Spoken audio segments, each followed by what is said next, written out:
Have you noticed everyone is mad at everyone else these days? Mad at the strangers that they meet online, mad at family members for, well, having the wrong opinions, mad at people walking too slow at the grocery store. Honestly, we're one minor inconvenience away from a collective meltdown in aisle 6 at the grocery store. Today I want to talk about what's actually going on, not the surface level, people are rude now stuff, but the deeper shift underneath. It seems as if we're living inside an outrage economy. At least that's what I call it. And most people don't even know that they're participating. So let's unpack why anger might be the default setting for some of us, why midlife women are especially affected, and most importantly, how to opt out of the whole circus without retreating from the world. So why is everyone so angry? This just isn't a personality problem. I think it's because the world has changed in ways that reward emotional reactivity. Here's what's feeding the fire. 1. Algorithms that amplify the outrage. If it's angry, shocking, divisive, or dramatic, it spreads faster. Not because humans are terrible, but because our nervous systems are wired to notice danger. Technology exploits that wiring. It's profitable, and we're the ones paying the emotional cost. Number 2, collective exhaustion. People aren't sleeping well. People are juggling too much. People feel powerless over global issues that they're constantly hearing about. Anger becomes the easiest outlet for feelings that are actually fear, fatigue, loneliness, and overwhelm. Number 3, loss of the nuances of people. Everything is boiled down to good people versus bad people. There's no space in between for questions, curiosity, or complexity. And when nuance dies, empathy dies with it. Number 4, emotions are contagious.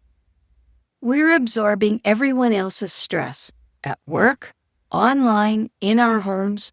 One heated conversation in the morning can hijack your mood for the whole day.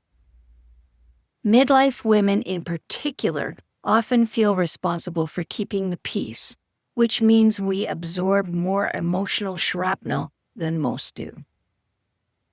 So let's talk about how this shows up in real life.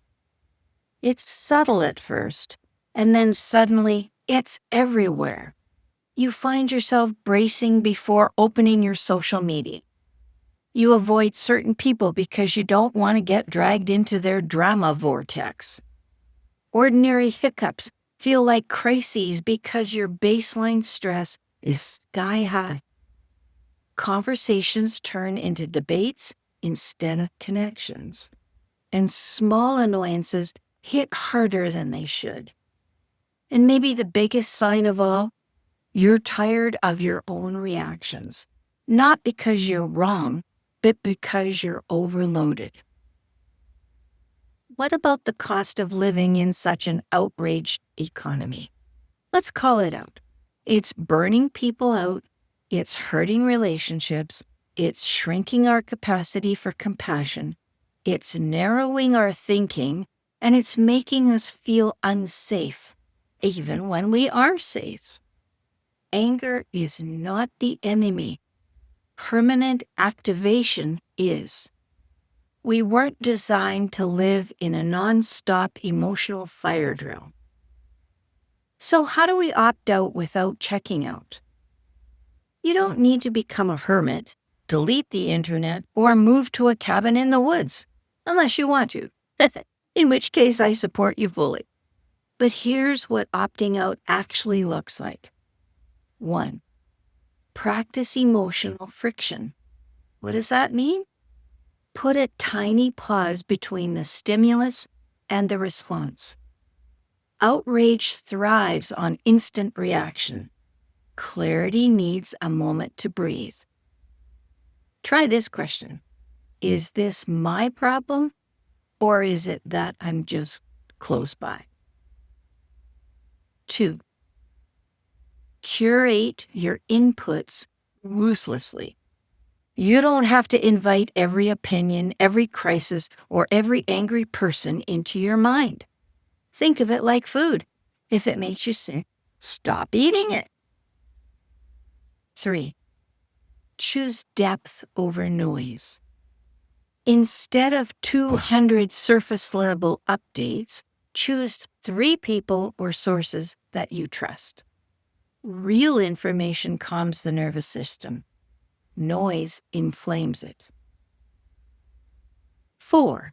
Rewrite the story. If someone is angry, don't assume it's about you or your values.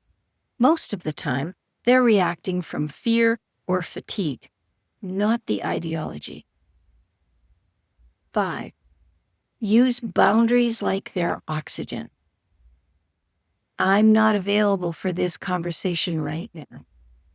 Or, I'm not taking this on today. Boundaries aren't walls. They're just filters. 6. Rebuild your emotional baseline.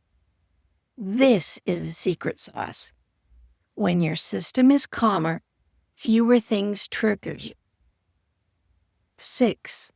Rebuild your emotional baseline. This is the secret sauce. When your system is calmer, fewer things trigger you. Sleep, hydration, movement, real connection. These aren't luxuries, they're survival skills. Here's the hopeful piece. We don't have to live like this. We can be thoughtful, aware, and informed without being emotionally hijacked every 11 minutes. You can opt out of the outrage economy and still be a fully engaged, compassionate, socially aware human. And when you do, you become the calm in the storm. You think better, you love better, you talk better, and ironically, you make more impact, not less. So if you're exhausted by the anger swirling around, remember this. You're not the problem. You're not too sensitive. You're not falling behind. You're simply overwhelmed by a world that monetizes your attention, and you get to take it back. If today's conversation spoke to you, please share it with someone who's tired of living on emotional high alert.